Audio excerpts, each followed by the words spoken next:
ચંદ્રકાંત પટેલ, જય માતાજી ભાઈ. એટલે હું દરેક વ્યક્તિને કહીશ કે તમે જેણે મને તમારી વિગત મોકલા. હા બેટા, જય માતાજી. જય માતાજી બેટા, જય માતાજી. એમને હું 100% તમને તમારું કાર્ય જે અટવાણું છે એમાં હું સપોર્ટ કરીશ તમ તારે, બરાબર છે? એટલે એવું નહીં રાખતા કે ભાઈ આ ભાઈ આવ્યા હતા અને પછી હવે ખોવાઈ ગયા એમ.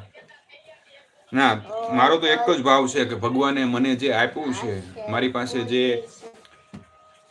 જાણકારી છે, જે નોલેજ છે, બરાબર છે, એનું મારે તમને સપોર્ટ કરવાનો છે. અને દરેક વિડીયોમાં હું કહું છું એમ કે ભાઈ કોઈ પણ વ્યક્તિ પાસેથી હું કંઈ બી વસ્તુની ડિમાન્ડ નથી કરતો. અને જેમના કાર્ય થયા છે એમણે સામેથી મને રાજી થઈને તો હું સ્વીકારું છું, કેમ કે હું પહેલાં ન સ્વીકારતો. તો ત્યારે મારા જે વંદનીય વડીલ ભૂદેવો જે છે એમણે મને એવું કીધું કે નહીં, તમે કર્મ કરો છો